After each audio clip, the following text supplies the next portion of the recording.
Eh bien, bonsoir, bienvenue. J'espère que vous allez bien, que vous passez une bonne soirée pour l'instant et qu'elle sera encore meilleure d'ici quelques temps, quelques heures. On est ensemble pour à peu près une heure et demie, 2 heures si vous avez plein de questions. Parce qu'on espère que ça vous intéressait amplement. C'est l'objectif en tout cas de notre discussion. Ce soir, donc, vous connaissez sûrement l'habitude de la bibliothèque universitaire à chaque exposition de faire dialoguer l'artiste, le photojournaliste, en tout cas la personne qui est exposée avec un chercheur ou une chercheuse, si on peut, de l'Université du Var. On essaie de produire du savoir localement. Et donc on continue cette tradition ce soir dans le cadre de l'exposition, comme vous le voyez, Face à la mer. Donc nous sommes avec Grégoire Korganov, photographe, artiste, vidéaste aussi. Tu écris aussi parfois. On le voit dans l'exposition d'ailleurs. On est aussi avec François Guizot. J'hésitais entre présenter chacun entre l'autre, on va parler en même temps. François Guizot, donc chercheur au CNRS, géographe, affilié au laboratoire ID de l'Université du Havre. Plutôt spécialiste des voies maritimes, des voies de transport maritime, des flux maritimes. On est ravis de vous recevoir ce soir. Pour essayer de confronter un peu ces deux paroles entre chercheurs, sciences, art. Et donc Grégoire, on revient à vous un petit peu. Vous avez commencé il y a quelques peu d'années dans la photographie en tant que photojournaliste à la base. Et puis depuis une vingtaine d'années, quelques temps en tout cas, vous consacrez à des projets plus personnels, notamment c'est le cas de Face à la mer. En tout cas, vous éloignez du photojournalisme, vous prenez un peu plus de liberté par rapport au réel, on en parlera un peu après. Et donc, Face à la mer, c'est une exposition qui a été réalisée dans le cadre d'une résidence avec la Villa Albertine, qui est un lieu de résidence pour les artistes français aux États-Unis, mais qui est mouvant. Et c'est ça, si j'ai bien compris, c'était ça. Itinérant. Pardon ? Itinérant. Itinérant. Et donc, dans le cadre de cet appel à la résidence de la Villa Albertine, avec l'armateur Marfret et le Musée national de la Marine, vous vous embarquez à bord du Marius, un porte-container du port du Havre, pendant 50 jours. Vous partez du Havre jusqu'à Brisbane et vous partagez la vie, le quotidien des travailleurs en mer, des marins, des commandants, des capitaines, pendant un peu plus d'1 mois et demi. Donc aujourd'hui, vous en doutez, sans surprise, on va parler de la mer. C'est plutôt cohérent dans une ville comme le Havre aussi. On est très content de recevoir cette exposition. Vous êtes exposé pour la première fois au Havre. C'est une découverte mondiale. Bah. Et donc on va essayer là pendant la discussion qui va nous occuper de parler de la mer selon ses multiples facettes. On voit dans votre exposition que il y a 3 axes principaux que sont les humains, donc les marins, la mer et les ports. Ce sont un peu les 3 axes, les 3 paysages, en tout cas les 3 sujets qui reviennent régulièrement. Et parce qu'en effet la mer c'est un espace multiple, c'est un espace aussi qu'on connaît pas ou peu finalement. J'avais noté une petite stat qui ne nous intéresse pas trop, mais quand même, je trouve ça marrant de le voir que les fonds marins sont explorés à peu près que 3%. Donc ça, on sait que les abysses sont complètement inconnues, mystérieuses. Mais c'est le cas aussi, finalement, de la surface de la mer. C'est des espaces qui sont très lointains la plupart du temps. C'est des espaces qui peuvent être fantasmés, qui sont multiples, à la fois intéressants d'un point de vue économique, culturel, géopolitique. Voilà, c'est des espaces qui sont mouvants, évidemment. Les vagues, les flux, on parlait de flux aussi. Et voilà, donc c'est un espace qui nous intrigue, c'est un espace multiple, et on va essayer de définir tout ça un peu ensemble. En tout cas, d'aller un peu chercher ce qui se passe sous la mer et sur la mer. Et d'ailleurs, j'aimerais bien commencer à vous laisser parler un peu, parce que c'est vous qu'on va écouter aujourd'hui, sur justement la place des marins, de ces humains qui travaillent sur la mer, parce qu'on le voit un peu, je l'ai un peu dit, il y a l'armateur, il y a les musées, il y a les voies, il y a la géopolitique, etc.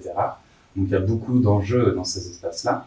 Alors, en tant qu'humains qui travaillons sur la mer, sur des bateaux, comment est-ce qu'on peut se sentir alors à la fois vous, Grégoire, dans ce que vous avez ressenti, vécu dans le quotidien pendant ce mois et demi, et puis François, dans vos recherches, qu'est-ce qui peut ressortir de la place de l'humain finalement, à la fois dans ses différences culturelles, dans ses différences de point de vue, etc.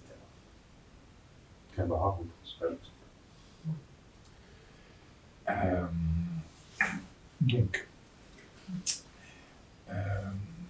Donc moi, je ne suis pas spécialiste. Donc, je ne suis que le porteur de ma parole. Ma parole n'a pas d'autre valeur que de m'engager moi. Il est possible que je dise des bêtises ou des inexactitudes ou des contresens, mais bon, c'est comme ça. C'est l'avantage de ne pas être spécialiste. C'est que finalement, on peut dire ce qu'on veut. Ce qui est intéressant, alors moi, il y a deux choses qui m'intéressent, c'est évidemment les communautés. Donc, comment collectivement, qu'est-ce qui se passe quand on est collectivement réunis dans un endroit. Donc ça, je trouve que c'est intéressant. Qu'est-ce que ça dit, évidemment, du groupe, mais qu'est-ce que ça dit aussi du rapport du groupe à l'espace, hein, sachant que finalement, c'est ça qui est intéressant. C'est que le groupe, il se définit dans ses interactions entre lui, mais aussi dans la manière dont il interagit avec l'espace dans lequel il est. Donc ça, le bateau, pour ça, c'est parfait, parce qu'on a un groupe, et puis on a un espace divers, on a un espace contraint qui est à l'intérieur du bateau, et puis un espace ouvert qui est l'espace extérieur, et puis on a un espace, on va dire, plus économique, hein, qui est le capitalisme, et qui est ce qu'on appelle les échanges économiques mondiaux, la mondialisation pour faire simple. Et en plus, il y a une deuxième spécificité qui est très intéressante, c'est une communauté masculine. Donc tout ça, ça m'intéresse, parce que moi, je m'intéresse aux communautés masculines. J'aime bien voir comment les garçons, entre eux, interagissent, et qu'est-ce qu'ils nous disent de notre rapport à eux et du rapport au monde en général. Donc pour moi, m'embarquer 1 mois et demi sur un porte-container, c'est une espèce de bénédiction, parce que ça me permet finalement de mettre en œuvre tous les tenants et toutes mes petites obsessions que depuis maintenant plusieurs années, j'explore dans mon travail de photographe. Donc voilà, après on va dérouler un peu plus, mais le porte-container, pendant le mois et demi où j'étais, est devenu mon laboratoire d'observation d'une certaine manière, à la fois d'intimité individuelle, sachant que chaque individu a sa propre histoire, et puis un laboratoire d'une histoire collective, à la fois localisée au bateau et d'une manière générale plus globale au regard de ce qu'est aujourd'hui les équilibres voilà, mondiaux, économiques, écologiques. Voilà. Donc c'est très intéressant. Il y a un mot qui est un peu à la mode en ce moment, qui est ce qu'on appelle l'anthropocène, mais le cargo, le porte-container, est en tout cas un lieu où on peut observer de manière privilégiée ce qu'est l'anthropocène. Est-ce que c'est bien duré? C'est super. Et d'un point de vue moins personnel, peut-être, du coup, voilà, d'un point de vue plus social, les marins, dans ce gros monde qu'est la mer, où est-ce que ça se situe finalement? Est-ce qu'ils ont conscience de où ça se situe, etc. Alors moi, je travaille sur des espaces qui sont un peu moins incarnés, les flux, les navires. Ce qui m'intéresse, c'est plus des questions qui sont de géographie économique. Donc la place du marin dans cette société capitaliste, hyper capitaliste, qui est cette première industrie mondiale, parce qu'il s'agit d'une industrie, hein, il ne faut pas croire que l'homme compte dans cette industrie.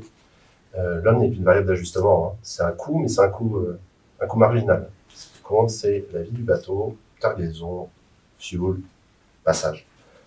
Donc, moi, j'ai conscience de ça. Bon, je l'ai déjà dit, hein, on en a parlé, je suis de famille de marins, et j'ai conscience de ça parce que j'ai grandi au Havre, etc. Et c'est vrai que dans mes recherches, le marin, on n'en parle presque pas.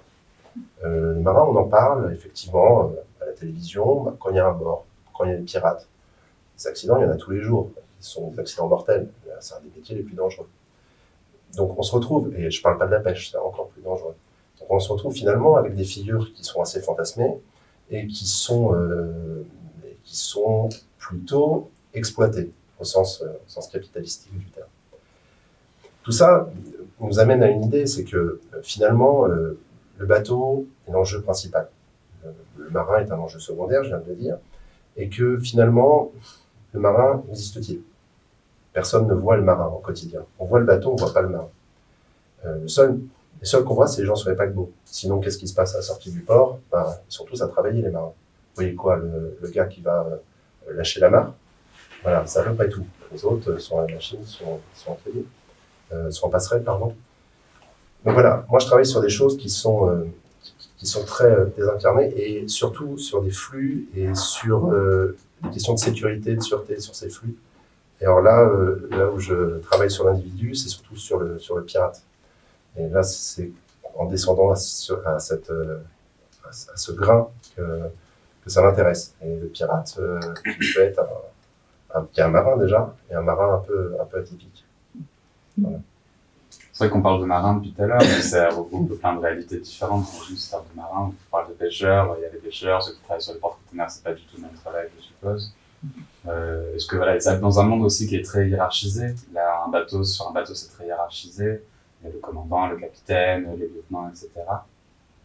Donc voilà, à quel point on se situe en tant qu'humain, là, c'est peut-être plutôt Grégoire qui pourra nous parler, dans cet espace communautaire justement contraint, restreint, duquel on sort pas parce qu'on travaille, donc on est à la fois bloqué par son travail et par sa situation. Comment ça se passe la vie sur un bateau? Ouais, peut-être que ce qu'on peut faire, c'est faire une petite architecture rapide de ce que c'est qu'un équipage d'un porte-container. Donc c'est 20 bonhommes, d'accord, international. Quand c'est un pavillon français, il y a le commandant doit être français, le second doit être européen, donc le capitaine doit être européen et francophone.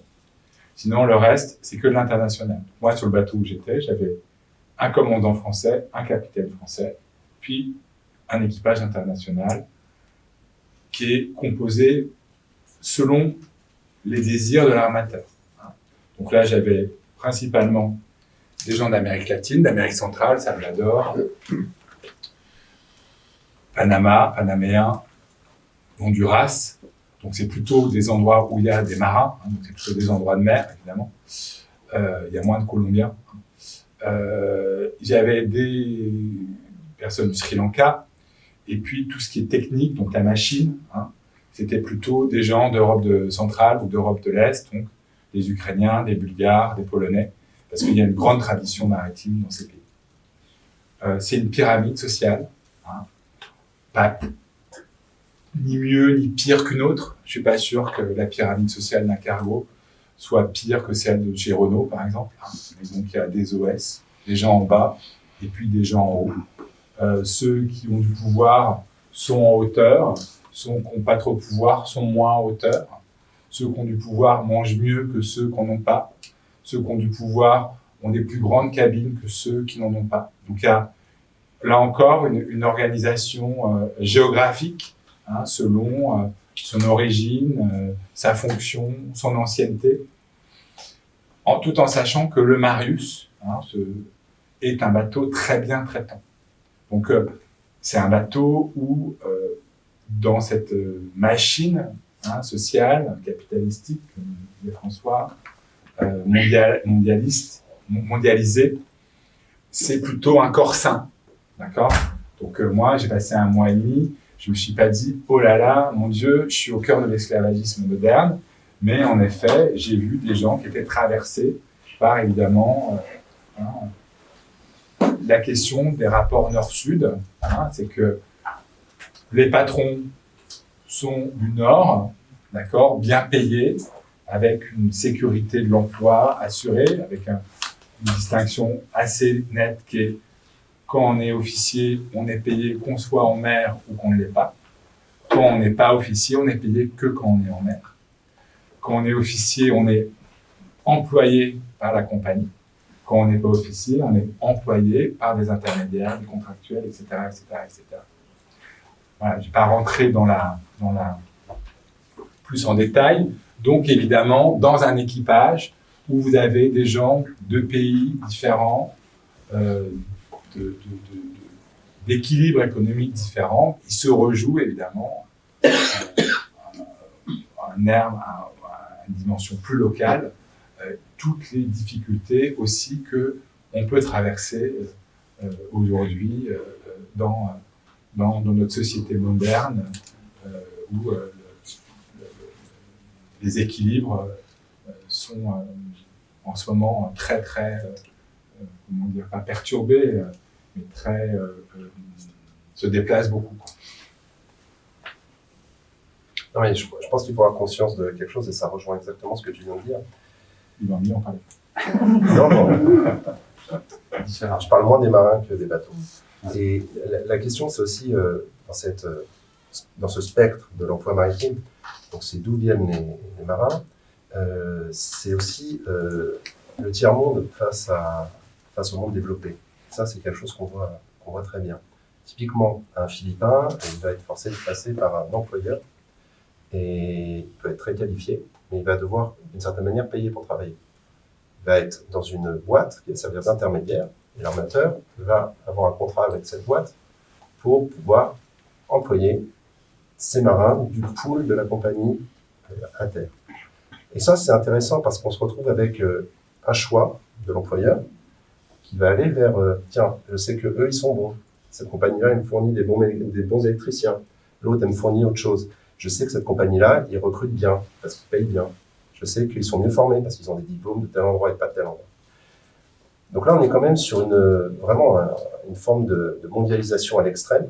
Et ça, en plus, le bateau sur lequel tu as été, c'est un porte-conteneur, donc ça transporte toute la richesse du monde, hein, et puis ça transporte juste ces boîtes, hein, on ne sait pas ce qu'il y a dedans, mais c'est des boîtes. Et donc, pour moi, c'est ça la mondialisation. Elle est pas si récente que ça. Ça a commencé par les caisses, et avant c'était les tonneaux, avant c'était les amphores.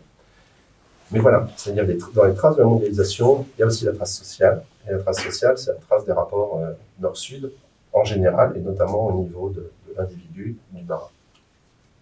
Je me demandais justement, parce que comme justement cette mer, c'est un endroit un peu à part, à quel point c'est un miroir finalement de ce qui se passe à terre.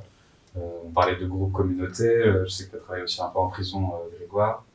Un peu. 10 ans. On parle de mondialisation, il y a ce rapport nord-sud, pays dits développés face à ceux en développement. Donc tout ça, on le retrouve finalement sur la mer. Donc la mer, c'est quoi? Ce serait un concentré de ce qui se passe sur Terre? Ce serait un miroir? Ce serait... Ou rien à voir, là c'est autre chose? Qu'est-ce que vous en pensez? En fait, évidemment, c'est un miroir. Enfin, on va juste pour la mer, enfin, ces hommes qui s'embarquent sur ces porte-containers, qui s'embarquent sur ces bateaux, parfois avant ils ont été sur des tankers, etc. C'est des hommes qui sont... Moi, je les ai pas tous interviewés, mais j'ai dialogué avec un certain nombre d'entre eux. C'est des hommes qui, au début... moi, je travaille sur l'Odyssée d'Homère. Et donc, sur cette quête d'avenir. Ce Télémaque qui, à un moment, à 16 ans, se dit, bon, je vais aller chercher mon père, mais en fait, il ne veut pas vraiment aller chercher son père. Il veut s'éloigner de sa mère et puis surtout conquérir sa vie d'adulte, se fabriquer un navire, devenir un héros, lui aussi, pour pouvoir s'affirmer dans sa vie d'homme. D'accord ? Tous les marins que j'ai rencontrés, leur motivation au départ était celle-là. Ils étaient dans un petit port de pêche d'Honduras, ils avaient travaillé dans une poissonnerie qui avait fermé, ils s'étaient retrouvés au chômage. Le père, alcoolo, s'occupait pas d'eux, la mère cumulait 3 boulots. On était dans ces schémas sociaux qu'on connaît, alors qu'on oublie un peu, mais qui est comment faire pour, d'une certaine manière, échapper à ma condition. D'accord. Et le voyage en mer, il offre ça au départ. Donc ces hommes qui se sont engagés, ils se sont engagés parce qu'ils rêvaient d'aventure. Alors ils s'engageaient plus, on leur bourrait plus la gueule dans un bar, on leur faisait signer leur contrat, mais ils s'engageaient quand même parce qu'ils rêvaient d'aventure, parce qu'ils avaient envie d'avoir un avenir, parce que la marine leur promettait une solde meilleure que ce qu'ils pouvaient trouver dans leur pays d'origine, et ce qui est vrai, parce que quand on est marin, on gagne sur un porte-container autour de 1 500 € par mois, et que en Honduras, on gagne 700 balles ou 600 balles. Donc ça, c'est la réalité aussi de l'engagement en mer. Et après, ça c'est l'impulsion de départ, d'accord ? Et puis après, il y a le « si j'avais su ».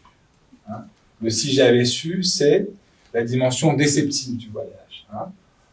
Vous allez voir, tu vas voir du pays, mon gars, tu vas t'éclater dans les ports, ça va être ouais, on va faire tourner les tables, tourner de rhum, etc., etc. Et puis la vie, la communauté, les potes, tout ça, tu vas voir, c'est génial, le voyage en mer. Et puis, on se rend compte que c'est quoi ? Le porte-container, c'est on prend une solitude et puis on la met à l'endroit d'une autre solitude. Et c'est ça qui est difficile pour ces marins.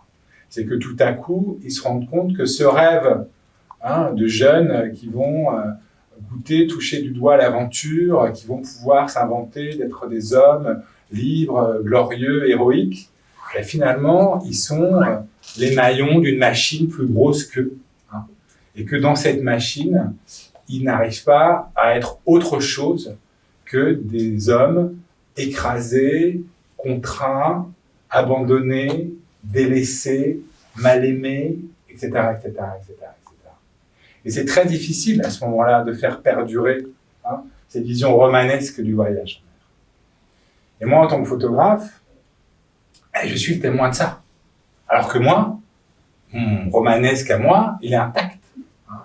Moi, je m'embarque, je suis un artiste, Villa Albertine, boum, boum, boum, j'ai des étoiles autour de la tête. Grégoire Korganov, c'est génial, tout le monde a envie d'être à ma place. Et comment je vais faire le pont avec ça? Comment je vais réussir à moi, en plus je suis blanc, j'étais vieux, ils étaient jeunes, enfin bref, il y avait beaucoup de choses qui venaient un peu comme ça nous mettre à distance. Comment moi, je vais réussir à faire le pont avec ces marins et à essayer, pendant ce mois et demi où on est ensemble, à maintenir l'illusion qu'on partage une histoire commune. Et qu'est-ce que je vais faire de cette illusion? Qu'est-ce que je vais réussir à produire comme œuvre dans cette illusion? Donc moi, c'était vraiment ça qui m'intéressait dans le travail en tant qu'artiste. Voilà. Moi, c'était un peu... C'est très intéressant ce que tu viens de dire. Tu parlais des ports. Il y a une norme maintenant qui s'appelle l'ISPS qui fait que c'est très difficile de sortir du port pour le marin. C'est-à-dire qu'il veut sortir, et c'est aussi pour empêcher que les gens rentrent. Donc en fait, il se retrouve à devoir montrer patte blanche, et puis l'escale d'un porte-conteneur, c'est quelques heures, quelques dizaines d'heures. Donc, avec toute l'activité qu'il a à bord, il ne peut plus sortir. Donc le rêve d'aventure, déjà, à part voir ça depuis la passerelle, c'est compliqué. Deuxièmement, il y a cette question qui me semble assez importante. Tu étais sur un bateau quand même qui est pavillon français, Riff, qui était sans doute un assez petit bateau. Tout petit. Voilà. Donc pour vous donner un ordre d'idée, le bateau fait 195 mètres, ce qui est pas si petit que ça. Enfin, rapport à 400 mètres que font les gros porte-conteneurs géants de la CMA-CGM, c'est pas très gros, mais surtout, il faut regarder le nombre de conteneurs qu'ils transportent. C'est quoi? C'est 2000 conteneurs à peu près? Oui, 2000. C'est 23 000 sur les gros bateaux. Donc on est vraiment dans une économie qui n'est pas la même. C'est un bateau plutôt privilégié, comme le sont les bateaux de la CMA-CGM, en tout cas les gros. Mais c'est vrai que cette réalité, c'est une réalité qui est un peu différente du marin qui va s'arrêter dans un port, sur un bateau qui est un bateau pourri, on peut le dire que ça existe, et qui va s'arrêter dans des zones qui sont vraiment dangereuses. Là, on est vraiment sur des lignes qui sont des lignes très sécurisées. Voilà. Et en plus, l'envie de voyage, c'est quoi l'envie de voyage? C'est un peu une prison, un bateau. On le fait tourner. Si vous avancez pas assez vite, vous pouvez avoir des pénalités. Si vous n'arrivez pas en temps et à l'heure, vous pouvez avoir des pénalités. Si vous sortez pas en temps et en heure, vous avez des pénalités. Les pénalités peuvent être du côté portuaire, mais sont surtout du côté de l'armateur, dont le but, c'est de réduire les coûts pour offrir à ses clients. La marge sur un porte-conteneur, elle est très, très, très, très faible. Vous vendez quelque chose à vos clients, mais c'est par la masse, c'est une économie qui passe par la masse, d'échelle. Le but, c'est d'aller d'un point A à un point B, par la distance la plus courte possible, et surtout par la distance du point A à un point B, la moins chère possible. Donc c'est sûr que le rêve, c'est fini. Donc le commandant, il est pressuré par la compagnie. Le commandant, il pressure aussi son équipage. C'est pas vraiment de sa faute. La compagnie vend un service, les clients sont contents, etc., etc. Donc on est sur vraiment une industrie, et une industrie dans laquelle finalement l'homme ne compte pas, mais est essentiel pour faire marcher le bateau. Alors quand on parle des bateaux autonomes, tout ça, c'est génial. Un bateau autonome, c'est simple. C'est 200 conteneurs. C'est déjà ridicule par rapport aux 2000. Enfin, imaginez par rapport aux énormes bateaux de 23 000. Et puis le bateau sur lequel tu as été, le Marius, c'est très intéressant parce que l'histoire du bateau exprime aussi quelque chose de fascinant. Hein. C'est un bateau qui est construit en 2018. Il est d'abord sous pavillon maltais, appartenant à une boîte allemande. Et puis très vite, il passe sous pavillon français. Très vite, non pas si vite que ça, en 2000. Il y a 2 ans. Il y a 2 ans. Enfin, non, il y avait 2 ans avant, il y a 4 ans. Voilà, c'est ça. Mais il a été sous pavillon maltais avant, et puis ensuite, c'était toujours Marfret, hein, et puis Marfret a continué à l'opérer. Et ce jeu d'obligation, parce que vous êtes sous tel pavillon, vous avez une obligation réglementaire. Vous êtes sous un nouveau pavillon, vous avez une autre obligation réglementaire. Vous changez de compagnie, vous changez de propriétaire, ça va encore changer. Vous avez une assurance qui change. Typiquement, vous passez dans une zone dangereuse. Vous avez une autre injonction, qui est une injonction de protection de votre bateau. Plus l'armateur qui vous dit, attention, c'est ça qu'il faut faire. Voilà. Et ça va être toujours cette notion d'adaptation. D'adaptation au contexte. C'est pour ça que les marins, finalement, ça fait un peu tout faire hein, quand ils reviennent à terre. Et c'est ça qui est difficile, je pense, dans le rôle d'un marin. C'est d'être capable de tout faire avec des moyens qui sont, mine de rien, quand ils sont en mer, ils sont isolés, et des moyens parfois dérisoires. Archaïque. On n'est pas sur... si je devais comparer, hein, la plupart des bateaux, c'est des Renault 5. Voilà. Et on vous vend les Tesla. Voilà. Non, mais c'est vrai. Les Tesla sont des Renault 5. Voilà, c'est ça. Et vous pensez mettre votre conteneur sur une Tesla qui arrive en temps et en heure, vous le mettez sur une poubelle. Voilà. Bon, j'exagère un peu, mais le sens premier, c'est ça. Pourquoi ? Parce que votre bateau, il doit pas coûter cher. Donc, tant qu'il flotte, il flotte. Il faut qu'il soit réparable en mer. Voilà. C'est aussi un élément. Ouais, non, c'est vrai. Et on voit des bateaux des années 60 hein, qui flottent. Voilà. Et on voit, alors celui-là, il n'est pas si vieux que ça, mais on voit des bateaux aussi. Il y avait même, il n'y a pas longtemps, des bateaux de la Seconde Guerre mondiale qui flottaient en mer de Chine. On voit aussi des navires qui sont reconstruits, des porte-conteneurs qui deviennent des transporteurs de bétail. Hein. Je travaille beaucoup dans la région, à Djibouti, dans le nord de la Somalie. Et il y a beaucoup de bétail hein, qui transite par cette région-là. Et systématiquement, tous les bateaux qu'on voit passer, c'est des porte-conteneurs modifiés, qui sont à l'état d'épave, mais ça fonctionne. Donc, en fait, voilà, j'imagine le marin qui commence sa carrière sur un porte-conteneur, et puis qui apprend que son porte-conteneur, c'est une épave, qui transporte maintenant du bétail dans le fin fond du monde. Donc oui, effectivement, l'attachement que peut avoir un marin à son bateau, parce qu'on entend souvent ça, mais c'est mon bateau. Ben, finalement, son bateau, c'est bien, mais son bateau, c'est pas le sien, c'est celui de la compagnie, et puis il va être revendu à prix cassé dès qu'il va être moins rentable, et finalement difficile à entretenir, avec des moyens qui sont des moyens technologiques adaptés. Voilà. Une façon sympa de dire la technologie archaïque. Mais ce qui est intéressant, ce qui est intéressant sur l'archaïsme, ça m'a énormément marqué. Moi, je suis très nourri de cinéma. J'aime beaucoup le cinéma néo-réaliste italien et tout ça. Donc, j'ai un côté un peu nostalgique, l'homme, la machine. Et en fait, c'est marrant parce que sur ce bateau où on est, en fait, on a à la fois des Playmobil, c'est-à-dire qu'on est avec nos combinaisons rouges, nos petits casques, nos petits gants, et en même temps, il y a quand même un petit côté un peu guerriero, quoi. On a un petit côté quand même, tout peut arriver, et cette espèce de... C'est ça la force de la mer, parce que là, on parle des marins, mais il y a quelque chose qui est extraordinaire dans le voyage en mer, c'est que la mer, c'est plus fort que tout. C'est-à-dire que on est en effet avec une Renault 5. Pourquoi on est une Renault 5 ? Parce que le bateau, il faut qu'on puisse le réparer. Quand on est au milieu du Pacifique, hein, quand ils font la boucle retour, qui quittent la Nouvelle-Zélande pour rejoindre les canaux du Panama, c'est 3 semaines de traversée hein, dans le Pacifique Sud. Le Pacifique Sud, pour ceux qui connaissent un peu la mer, c'est les endroits où les marins disparaissent. Hein. C'est les endroits où, quand vous êtes en plein Pacifique Sud, personne ne peut venir vous chercher. Personne ne peut venir vous aider. Donc, il faut que les mécaniques soient simples. Hein. C'est comme quand je sais pas, pour ceux qui... C'est comme parfois, il faut mieux traverser le désert avec une 4L hein, que le traverser avec une voiture super perfectionnée. Parce que si à un moment, le moteur pète, eh bien, la 4L, on prend un cintre et puis on répare le moteur. C'est pareil. Hein, moi, j'étais sur le Marius. À un moment, il y a un moteur qui a pété. Enfin, des énormes pistons comme ça. Ben, il faut à un moment pouvoir... sortir le piston, le réparer, enfin je suis pas un grand spécialiste des moteurs, hein. Et il y a quelque chose comme ça d'archaïque j'avais l'impression d'être dans la bête humaine. Je me disais, Jean Marais va surgir à un moment, Jean Gabin va survivre à un moment avec son... Voilà, il y a quelque chose comme ça de très primaire. Et c'est la mer qui donne ça aussi. Parce que la mer, c'est primaire. La mer, quand on est sur un porte-container en acier, fait de métal, la mer, elle le bouffe. C'est-à-dire que la rouille, vous avez une espèce de rouille qui vient et 50% des tâches que font les marins sur un porte-container, ceux du pont, c'est ils enlèvent la rouille, ils repeignent, ils enlèvent la rouille, ils repeignent. Ils mènent une lutte contre la rouille, un combat contre la rouille. Et à ce moment-là, ils mettent des passe-montagnes, ils font ça avec des petits outils.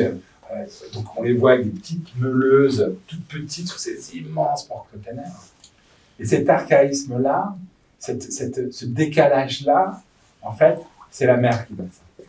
Et c'est ça qui est très, très fort quand on est sur un porte-container, c'est qu'à un moment, la mer reprend le dessus sur toute cette mécanique dont parle très bien François, le profil, la route, comment je vais faire pour gagner pour que mon voyage me coûte le moins cher possible, comment je vais optimiser mes placements de boîtes, comment je vais faire pour que quand je recharge mes boîtes, ça soit très rapide, pour que mes escales dans les ports soient pas trop longues, etc., etc., etc.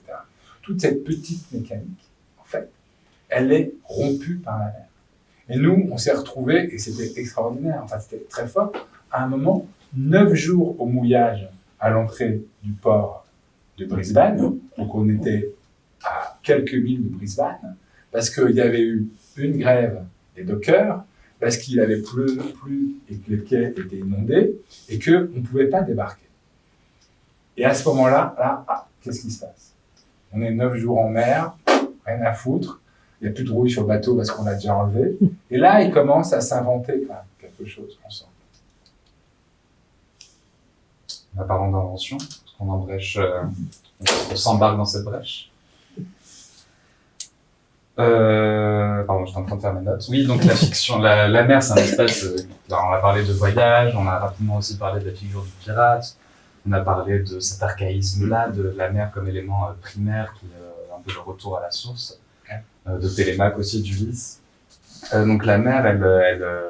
Juste, je peux. Ce qu'on a dans l'Odyssée, d'ailleurs. Je vous invite à relire l'Odyssée. Finalement, Ulysse, il est vaincu par quoi? Il est vaincu par la mer. Il résiste à tout, mais qu'est-ce qui fait qu'il arrive comme un pauvre miséreux sur les rives du Tac? C'est la mer. Et il arrive à la nage. Il est parti avec je ne sais pas combien de bateaux, et il arrive à la nage. Échoué comme un pauvre malheureux sur un bout de bois. Ben, ça, c'est très présent en mer. Et même sur un porte-container. Même quand on est à 40 mètres au-dessus de la mer, on sent cette puissance et on sent quand même que faut pas rigoler, quoi. À un moment, si la mer veut reprendre ses droits, si la mer veut siffler la fin de la partie, elle peut le faire. Ce que tu évoques, c'est la question de la friction, en fait. Ouais. C'est-à-dire que Exactement. la mer, ça rouille, le bateau, il avance, il rouille, il est réparé, mais plus ou moins, il rouille. Vous avez la houle, vous avez le vent, tout ça, c'est un espace frictionnel, en fait. C'est physique, c'est physique. C'est de la physique. Conceptuellement, on peut en parler, mais sinon, c'est physique, purement physique. Vous avez un choc qui est arrivé au quai, c'est physique. Vous avez des conteneurs qui tombent, c'est physique. Les conteneurs, ils tombent pourquoi? Parce qu'il y a de la houle, parce qu'il y a une haussière qui était probablement un peu fatiguée, un peu rouillée, ça tombe. Vous expliquez ça à vos clients, c'est pas grave. Pour vous, c'est un problème.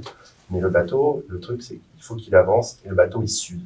C'est pour ça que quand je parle de bateaux des années 60, c'est des bateaux qui ont vu beaucoup de choses et qui finalement n'ont pas été si mal entretenus. Ça, parce que c'est des bateaux qui pourtant sont dans des zones complètement isolées et puis parfois des zones un peu difficiles, on va dire, d'un point de vue humain et puis d'un point de vue géopolitique ou conflictuel. Mais c'est des bateaux qui continuent à avancer. Autre point, et ça c'est très intéressant, c'est quand le bateau il est usé, on fait quoi? Ben, en fait, les bateaux usés, c'est un terme qui est un peu étonnant. Un bateau usé, c'est quoi? C'est un bateau qui est plus rentable. Donc le bateau, on l'envoie à la casse. Pas à la casse n'importe où. On le vend à quelqu'un qui va le faire casser en en Inde, au Pakistan, en Bangladesh. Mais le bateau, il peut être quasi neuf. À l'époque de la crise de la marine marchande française, la crise du pétrole, etc., on envoyait des bateaux presque neufs, 3 à 4 ans, qui partaient être détruits parce qu'ils étaient plus rentables. Voilà. Donc il suffit. La friction, c'est aussi ça. C'est-à-dire, c'est pas que la houle, c'est pas que le bateau qui sude, c'est aussi une friction qui est la friction de l'argent. C'est-à-dire qu'à partir du moment où vous perdez, c'est une friction. Donc finalement, les marins et les bateaux subissent un peu le même traitement, une fois qu'ils sont plus rentables, ou plus, en tout cas, adaptés à avancer. C'est trop loin. En fait, je vais revenir encore sur Ulysse, parce que j'aime bien... Ah, pardon. Non, c'est très bien. Je vais revenir encore sur Ulysse. Le marin, c'est ça qui est très, très... On parle du marin, parce que finalement, c'est ce qui nous intéresse. On s'en fout un peu de la mer. Hein. C'est le marin qui nous intéresse. Le marin, c'est un être qui se déplace très lentement sur un bateau. Très lentement, très longtemps. Hein, parce qu'il faut voir qu'un marin, c'est 9 mois en mer. Avant, c'était 12 mois. Maintenant, c'est 9 mois. On a réglementé. C'est 9 mois en mer. Et pendant ces 9 mois, il déplace très lentement. Il va faire 2 fois, 3 fois le tour du monde. Hein. 60 000 km à peu près, il fait un marin pendant son engagement. Hein. Enfin, on ne dit pas des kilomètres, mais enfin, on lui donne un kilomètre, 60 000 km, hein, voire 70 000. Et pendant tout ce temps où il se déplace lentement, où il se déplace dans ses petits couloirs, dans ses petits précarés, etc., sa tête est ailleurs.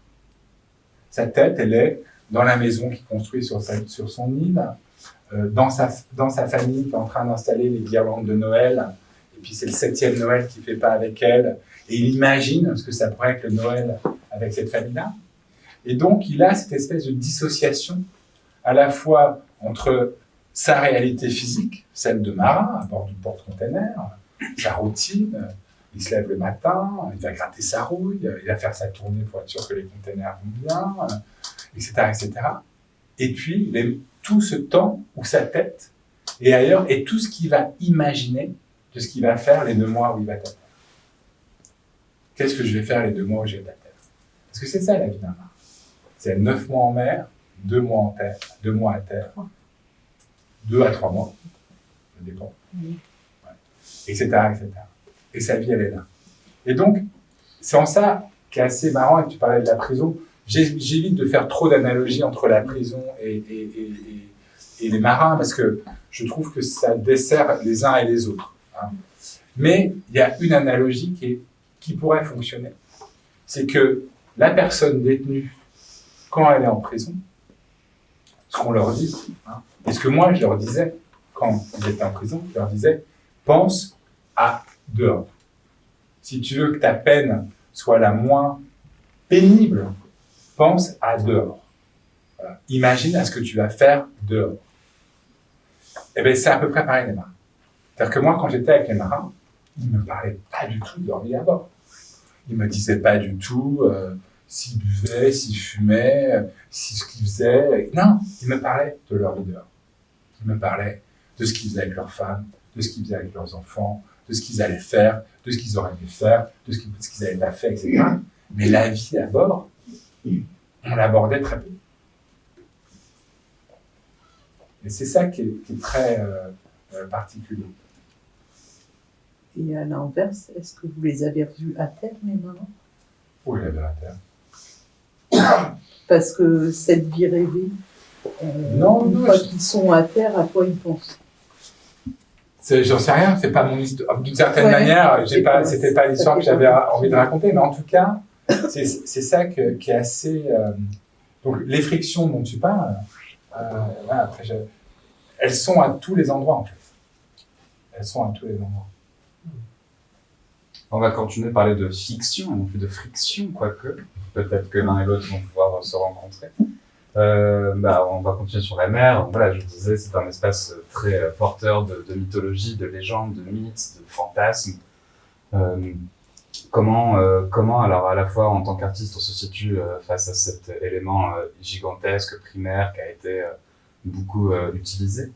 Et puis en tant que chercheur aussi, comment est-ce qu'on arrive à retrouver peut-être au contraire dans un mouvement à la fois différent de Grégoire. Donc, comment on arrive à retrouver du réel, comment on arrive à réinvestir tout ce fantasme par la science finalement et par la recherche.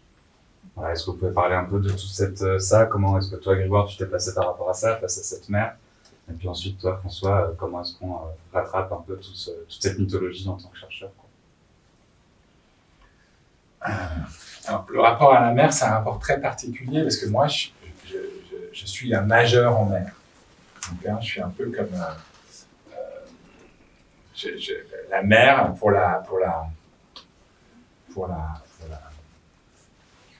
mon rapport à la mer, c'est d'être dans la mer. Hein. C'est ce qu'écrit ce qu'on cherche, on a trouvé moi. Bref, ça va me revenir. Donc voilà, donc sur le porte-container, j'étais très frustré, vu que je n'avais pas de rapport à la mer. Donc parfois, je faisais un peu comme Leonardo DiCaprio et Cate Blanchett, j'allais m'asseoir à l'avant, à la proue de l'avant du bateau.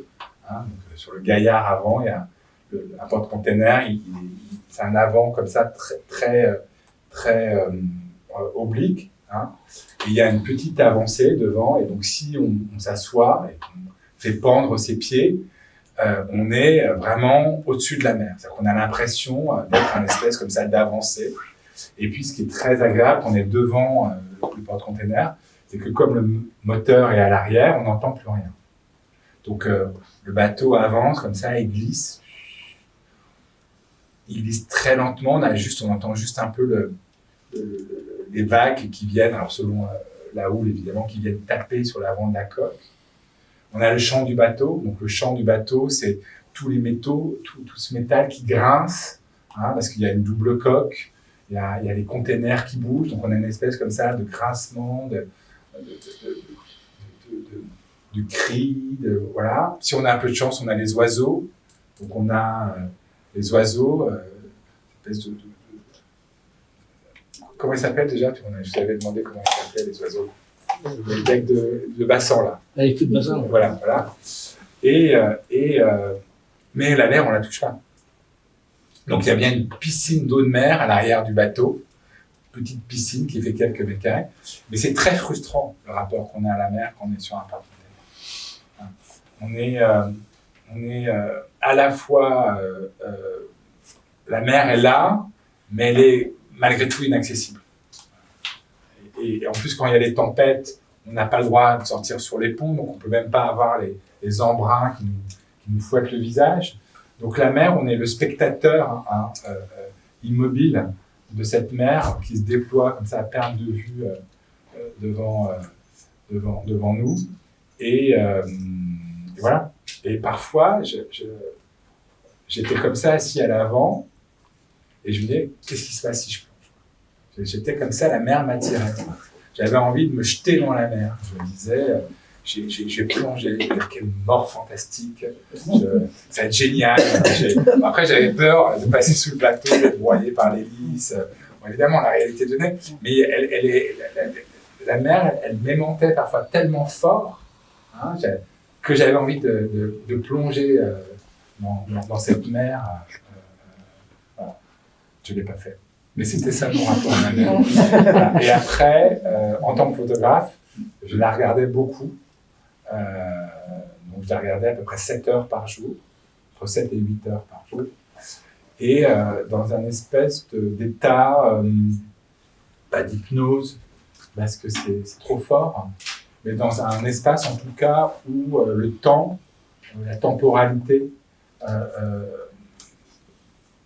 et ça aussi c'est un point commun avec la prison, c'est que l'uniformité de la mer, le fait que le paysage est à un moment toujours le même, permet une forme d'errance de l'esprit, une forme de...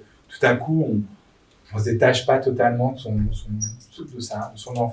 enveloppe corporelle, mais on atteint un état de bien-être qui fait que le temps passe dans une autre vitesse.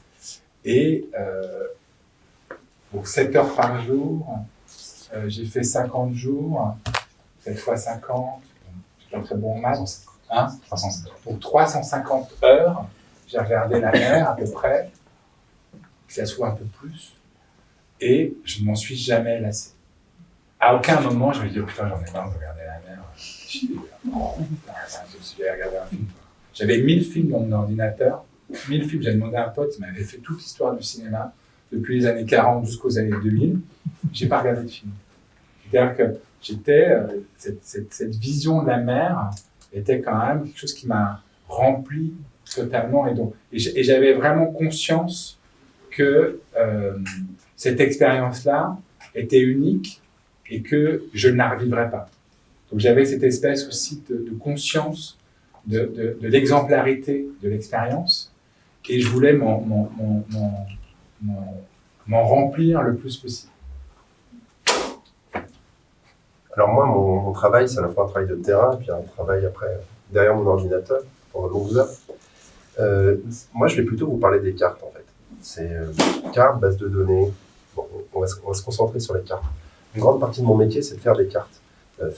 Mais les cartes, c'est pas comme les cartes que vous avez faire quand vous étiez jeune, hein. Quand on était au lycée. Ce sont des cartes qui sont des cartes qui cumulent beaucoup de choses, des données, on peut rajouter des couches, etc. Alors parmi les couches qu'on peut rajouter, c'est les traces. Typiquement, ce que tu dis est intéressant, hein, parce que tu regardais la mer, pour ça le bateau il avançait, et les bateaux ça laisse des traces. Ça laisse des traces qui sont des traces magnétiques, ça laisse des traces qui sont typiquement les traces GPS. Hein. Et ce qui est intéressant, c'est que l'ensemble de ces traces, ça dessine finalement une cartographie de tous les flux qui sont présents autour du monde. Moi, de mon côté, qu'est-ce que je vois quand je vois une carte avec tous les bateaux, toutes ces traces-là? Ce que je vois, c'est qu'il y a des passages clés. Ce que je vois, c'est qu'il y a des endroits qu'on ne fréquente pas. Ce que je vois, c'est qu'il y a des zones qui sont très denses et des zones qui sont vides. Ce que je vois, c'est qu'il y a une organisation. C'est-à-dire qu'il y a des endroits où vous voyez des flux qui partent dans différentes... par exemple, Le Havre, qui paraît être un gros port, est plutôt un petit port à l'échelle internationale. Donc vous voyez une trace qui part du Havre.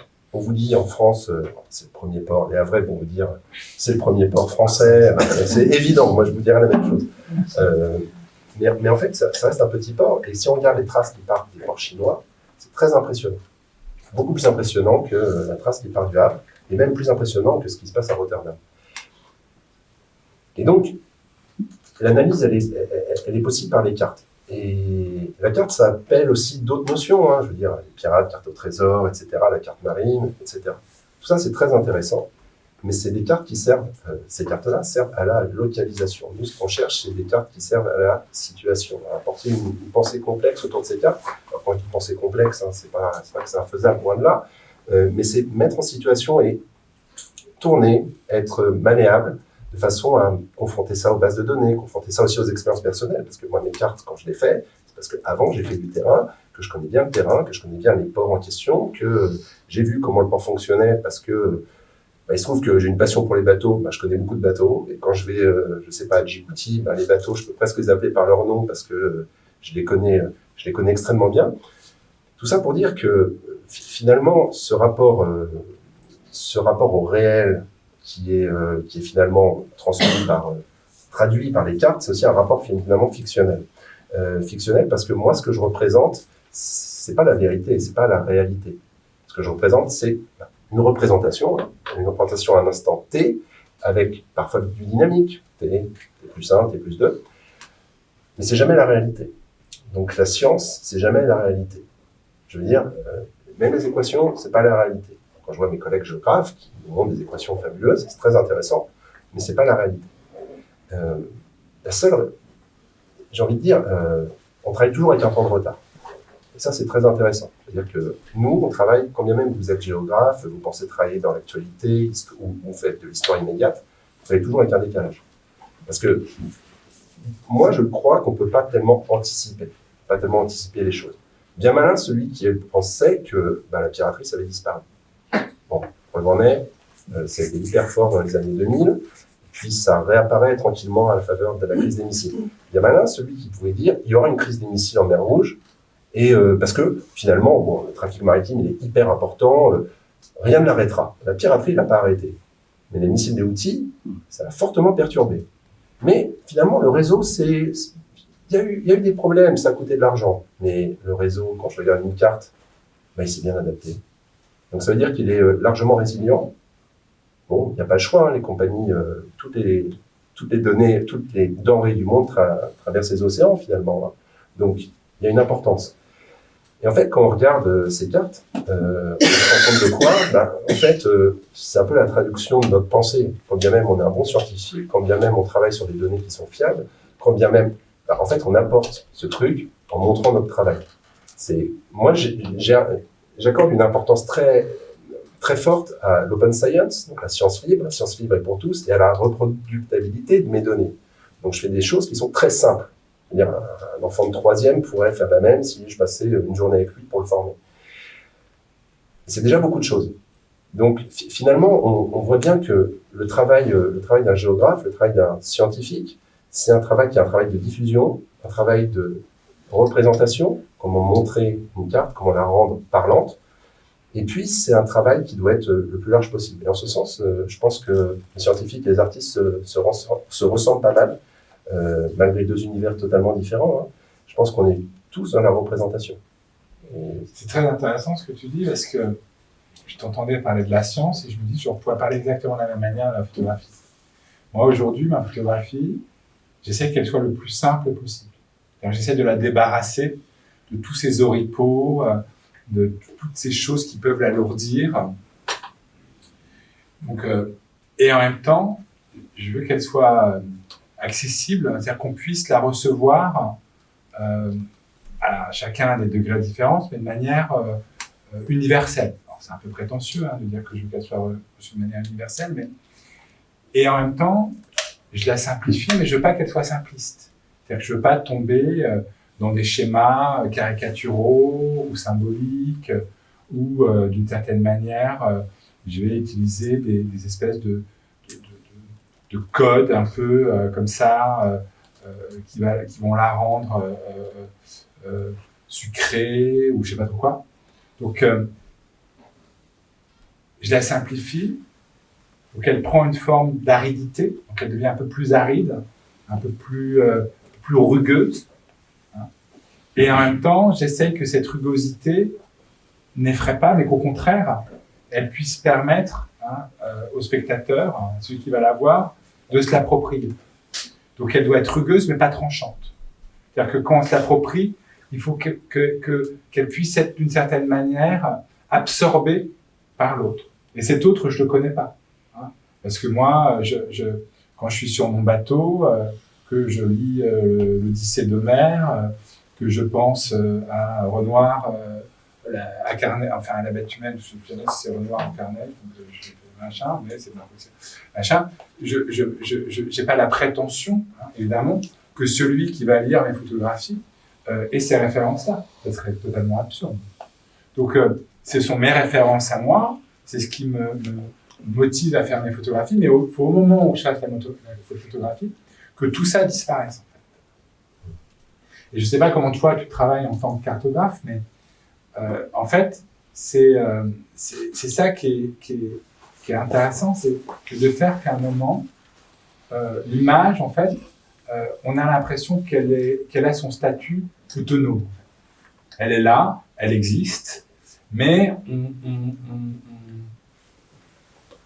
c'est pas qu'on oublie, parce que c'est une illusion, mais il faut que tout ce qui peut empêcher cette espèce de lien entre le moment où elle a été faite, qui est un moment passé, qui est un moment bien lointain, et le moment où elle est reçue, qui est un moment du présent, il faut que cet espace-là, il disparaisse.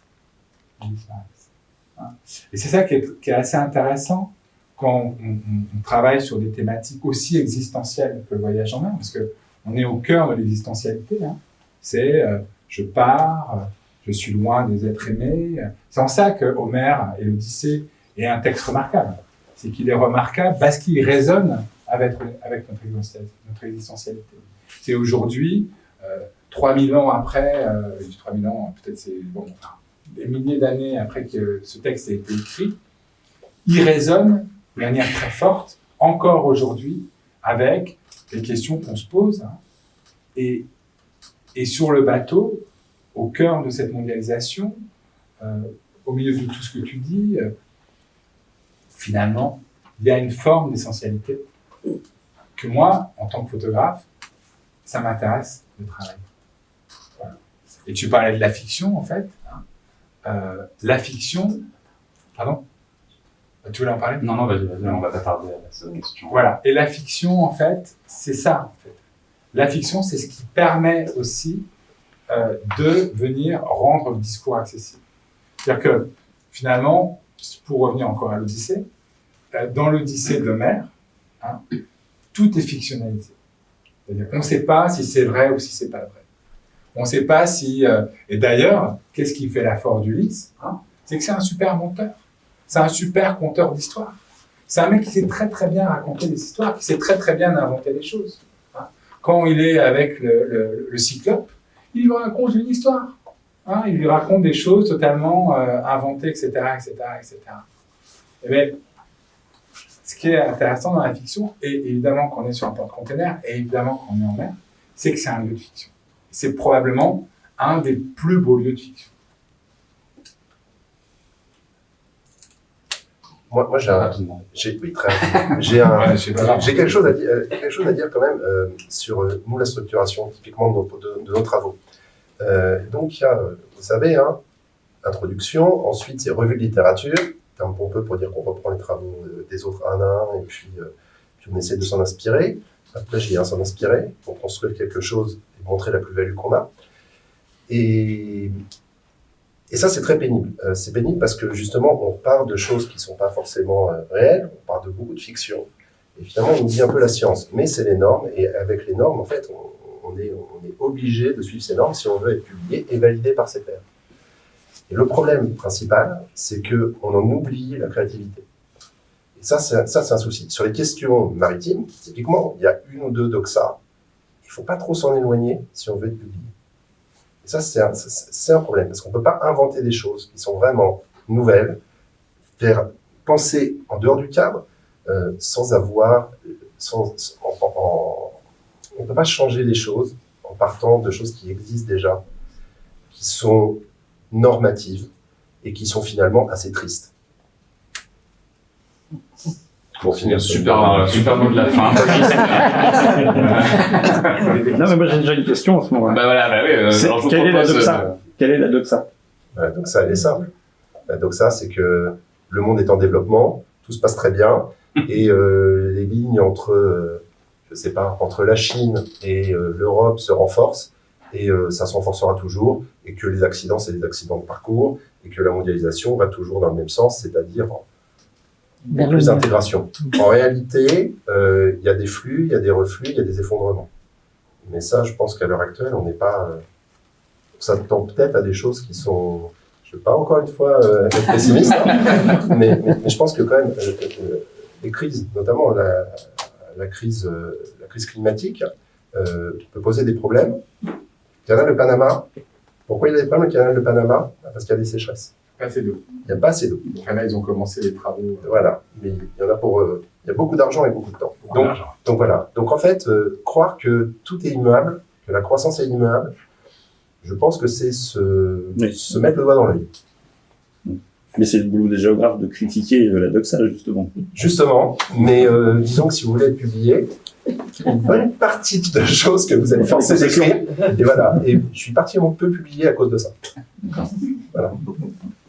J'ai l'impression que le capitaliste moyen, il ne peut pas croire en un autre scénario que la croissance éternelle. Donc le canal de Panama qui se bouche, non problème. Il ne se bouge pas, il s'assèche. Pardon, il s'assèche. L'Arctique, chic, une nouvelle voie. Voilà, et du coup, il y a toujours des solutions à tous les problèmes qui se posent. Si on parle de l'Arctique, c'est simple. Route fabuleuse, incroyable, géniale, les Chinois avec les Russes, etc. Ça fait passer quoi ? Quelques gaziers par an ? Ça fait passer quoi ? Quelques dizaines de milliers de conteneurs par an ? On n'y est pas. Par contre, effectivement, le réchauffement climatique, etc., on pourrait y aller. Mais pour l'instant, alors que la voie est navigable de plus en plus, on n'y est pas. Pourquoi on n'y est pas ? Parce qu'il n'y a pas de port d'éclatement au nord. Or, ce qui est important, c'est le système hub and spoke, c'est-à-dire un système qui fait de la concentration à certains endroits et de l'éclatement à d'autres. Vous parlez du conteneur, là, vous voyez ce qu'il y a au Havre. Là, ça va partir par exemple sur Rotterdam. Rotterdam, le bateau va être chargé plus, va repartir, je ne sais pas, à Malte. À Malte, il descend ses conteneurs qui vont sur des navires plus petits, clac, clac, clac. Tout ça, c'est une logistique mondiale. Cette logistique mondiale, ben, elle a besoin de port, elle a besoin de marché aussi. C'est-à-dire que, très bien, vous faites quoi quand vous êtes au nord de la Russie? Ben, vous faites rien, parce qu'il n'y a pas de population. Il n'y a pas de marché. La question du marché, c'est la question aussi du capitalisme, etc. Et c'est le modèle dominant, et c'est le modèle qui fonctionne à l'heure actuelle. Mais dans l'esprit, parce que je ne vais pas taper dans le même pot, mais c'est le seul modèle possible. Parce que parler de décroissance, tout le monde vous réunit, c'est juste pas envisageable. Non? C'est une drôle de question quand même. Enfin, je veux dire, pour moi, c'est un problème comme question. Ça me met face à mes paradoxes. Et on va toujours vers plus d'intégration, vers plus de masse. Se posent des problèmes. Typiquement, l'ensemble des conteneurs exportés par les États, parce que c'est comme ça que les Nations Unies expliquent ça. C'était 300 millions il y a 10 ans, c'est 858 millions l'année dernière.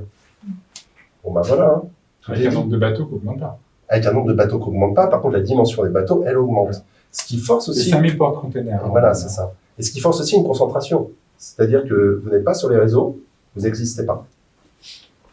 Et il y a bien un moment que ça a posé des problèmes. Enfin, je travaille sur l'Éthiopie, techniquement, il y a de plus en plus de population. Le niveau de vie augmente, ils essayent de se relier par tous les moyens à Djibouti ou à un autre port. Ça règle pas la question de la conflictualité, ça règle pas la question de la pauvreté. Comment on fait? Et c'est beaucoup de pays africains. Comment on fait? N'hésitez pas, hein, si vous avez des questions, c'est le moment. On est passé par... Moi, j'ai une question à poser à M. Gorganov. Je voudrais savoir comment on revient après plus de 50 jours en mer. Ah, mais... On a lu l'Iliade et l'Odyssée. Ouais. Donc on s'est un peu fait chier quand même. non, j'ai pas lu. Je l'avais pris, je l'ai pas lu. Non, j'ai pas lu. En fait, c'est la vie qui vous ramène. C'est marrant parce que je pense souvent, c'est Bachelard, hein, donc il est revenu, donc je vais vous parler quand il parle de l'éloge de l'eau et quand il parle de ce rapport à la nage, etc. En fait, qu'est-ce qui fait que moi j'étais très bien sur mon bateau, sincèrement. Alors après j'étais un privilégié évidemment. Hein. Bon, ça fait depuis longtemps que j'assume mon statut de privilégié hein, dans ce monde. J'ai vu suffisamment de gens souffrir pour vraiment avoir conscience de mon statut de privilégié. Mais qu'est-ce qui vous fait revenir? C'est les gens que vous aimez. Hein. C'est votre femme qui vous manque, c'est vos enfants que vous avez envie de voir. Alors, excusez-moi, je pense que je ne me suis pas assez bien exprimée. Pardon. Ce que je voulais dire par rapport à tout ce que vous avez expliqué sur le bateau, Ouais. la manière dont vous avez vécu les choses, comment vous vous réadaptez à la vie du terrien? Ah oui. Alors, je vais vous raconter deux choses. Je vais vous raconter une anecdote et puis je vais vous parler de ça parce que c'est souvent une question qu'on me demande. Quand je suis arrivé à Brisbane, en plus on n'a pas eu de bol, on a raté des escales. Donc pendant 3 semaines, on a mangé du steak de soja en hamburger et on avait un chef pas trop mauvais qui était indien, donc il mettait des épices, mais sincèrement, j'en pouvais plus du steak de soja. Donc je suis arrivé à Brisbane. J'arrive en Australie, j'étais hyper content. Et je suis allé au resto. Je me suis assis en terrasse. En plus, j'étais dans le sud. Je me disais, mais ils sont tous moches, les Australiens. Ils n'étaient pas du tout ce que je m'étais mis comme image, machin, parce que j'étais plutôt dans un endroit un peu de villégiature où c'est plutôt les gens... c'est pas à l'image de l'Australien musclé, en short et en Timberland. Non, c'était plutôt... des gens que j'aurais pu croiser. Voilà. Donc j'étais un peu déçu.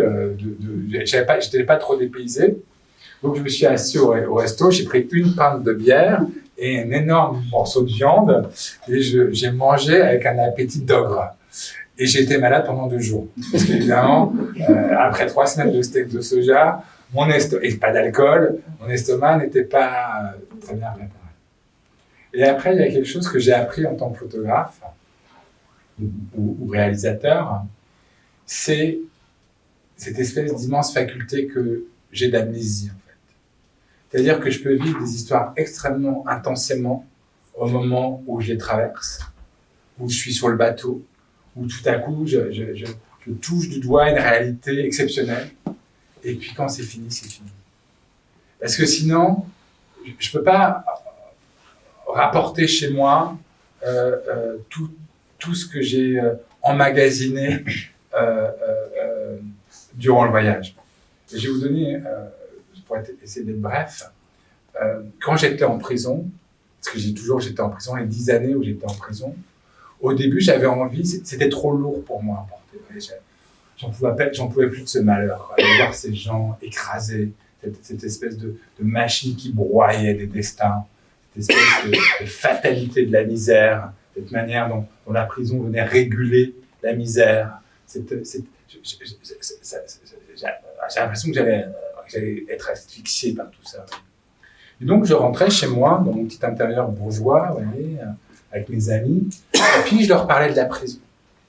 Et je plombais l'ambiance. C'était impossible à partager. C'est-à-dire que tout à coup, il n'y avait plus de connexion possible. Je me disais, mais qu'est-ce que tu nous emmerdes avec tes histoires de tolards, quoi.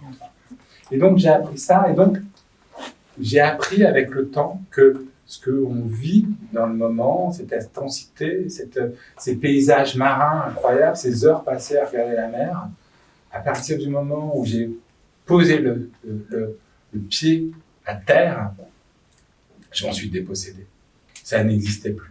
Le seul endroit où ça existe, voilà, c'est les images. Là, j'en parle parce que, évidemment, je vous remercie. Vous m'offrez la possibilité de vous en parler et vous m'écoutez gentiment.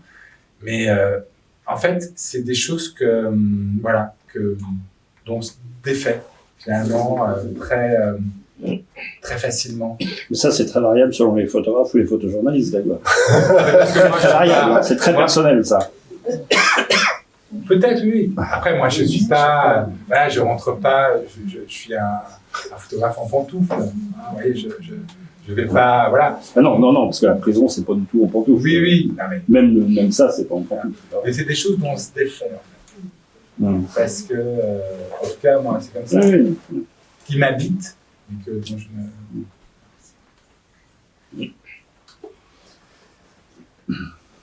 Est-ce que vous avez d'autres questions, d'autres remarques? Moi j'aurais une question du coup pour toi, Grégoire.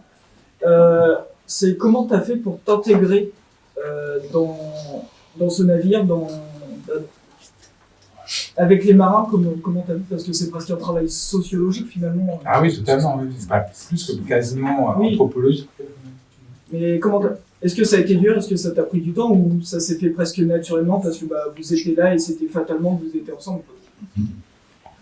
Alors ça aussi, j'ai l'avantage d'être un vieux photographe, en tout cas un photographe qui a une certaine expérience, et dans ma carrière, l'immersion fait partie de mon mode de fonctionnement. Car depuis mes débuts, je me suis toujours immergé dans des milieux où, a priori, la question de l'image, de la photographie, de la représentation n'était pas forcément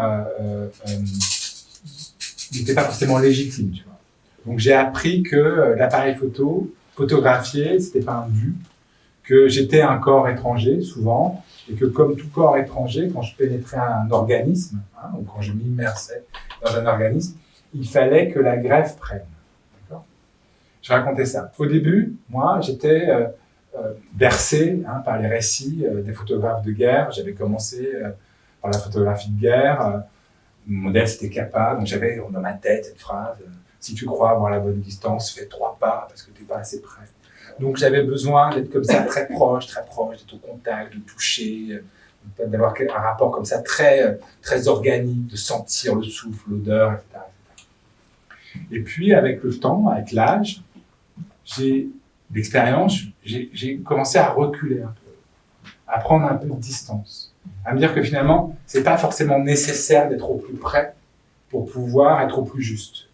Je me suis dit, voilà, la distance, il y a la distance physique, et puis il y a ce qu'on appelle la distance intuitive, sensorielle.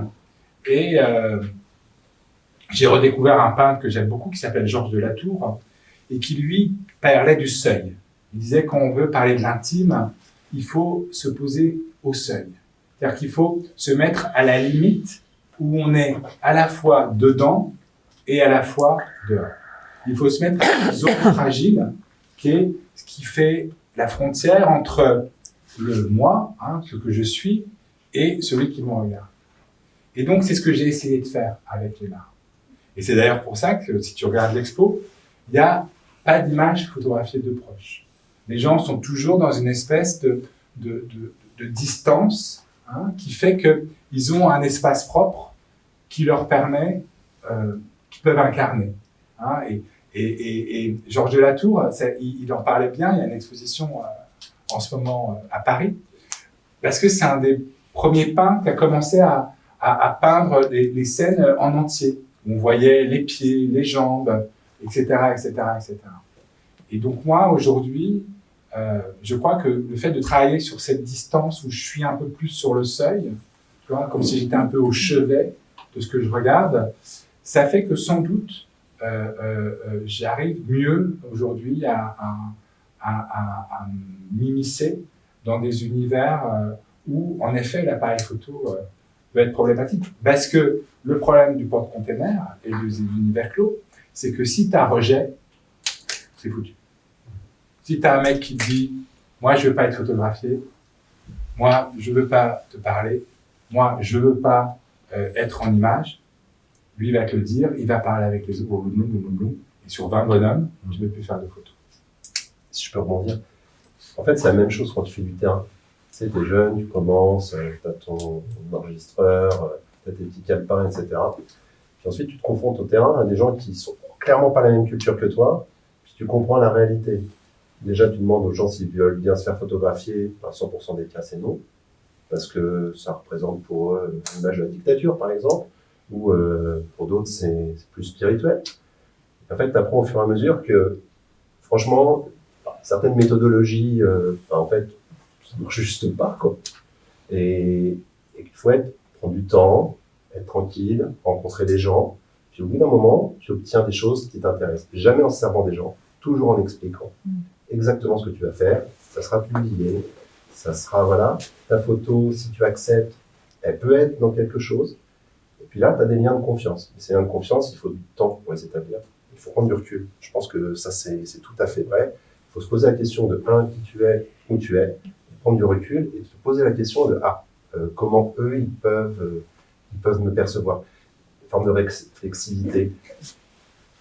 J'ai un ami qui est un scientifique somalien qui peut expliquer finement tout ce qu'il voit, lui, dans la société. Il m'a expliqué beaucoup de choses. Et ben, très honnêtement, pour moi, c'était complètement extraterrestre. Voilà. Et donc, il faut du temps, il faut avoir une vision globale.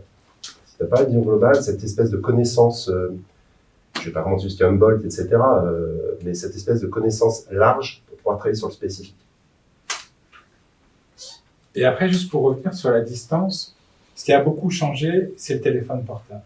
Parce qu'on a commencé à se photographier à une distance assez proche, ce qu'on appelle une distance de bras.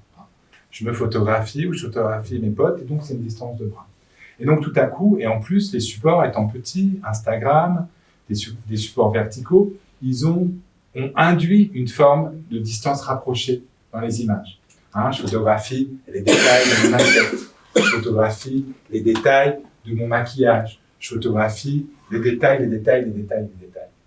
Et je pense qu'aujourd'hui, quand on est photographe contemporain, et qu'on a commencé en voulant se rapprocher à tout prix, parce que la photographie, au début, pourquoi Capa disait qu'il fallait se rapprocher? C'est parce qu'il a changé d'outil, en fait. Et tout à coup, à un moment, il a eu un outil qui lui permettait de se rapprocher, qui était un outil plus petit, qui était un outil plus maniable, et qui faisait que, physiquement, il pouvait se rapprocher. Aujourd'hui, les outils que vous avez tous, qu'on a tous, font qu'on se rapproche instinctivement. Et donc, la photographie contemporaine, et moi, en tant que photographe contemporain, je me dis, tiens, mais si Capa, quand j'avais 20 ans, me motivait à faire 3 pas en avant, aujourd'hui, je serais plutôt motivé à faire 3 pas en arrière. Et c'est assez intéressant de voir, quand tu travailles sur cette distance-là, comment aussi ça change ton rapport à l'autre. Alors, c'est pas gagné, parce que parfois, il y a des gens, ils préfèrent que tu les photographies de près que tu les photographies de loin. Parce que si tu les photographies de loin, ils se disent, attends, pourquoi on photographie de loin? Qu'est-ce qu'il est en train de choper autour de moi que je maîtrise pas?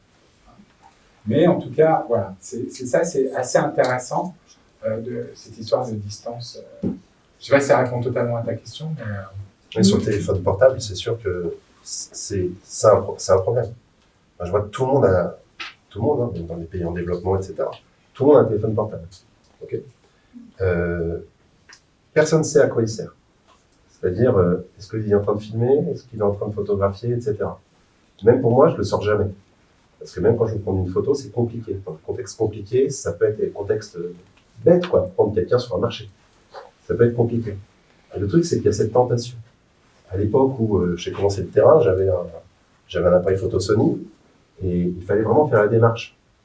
Maintenant, c'est simple. Hein. Je sors mon téléphone, clac, c'est fait, j'ai ma photo et en plus, elle est pas mal, la photo. Probablement meilleure que sur mon Sony. Et en approche de terrain, ça, c'est un problème. Parce qu'on n'a plus le temps d'apprendre, etc., de regarder. On est tenté par, je prends une photo, même les archives. Je prends des photos des archives. Est-ce que je vais exploiter mes archives?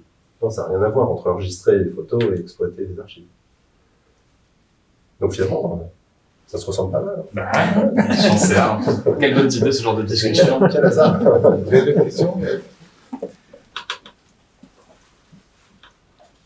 Je pense que vous aviez dit également que vous aviez écrit pendant votre voyage.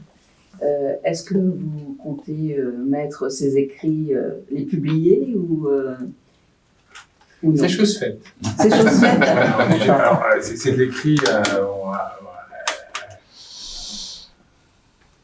C'est de l'écrit, c'est de la trace. Hein. C'est-à-dire que bon, j'ai tenu un journal de bord dans lequel j'ai essayé de raconter. J'aime bien ces allers-retours. Bon, c'est pas très original. Hein. Je vais parler de lui parce que bon, il va peut-être être le prochain prix Goncourt.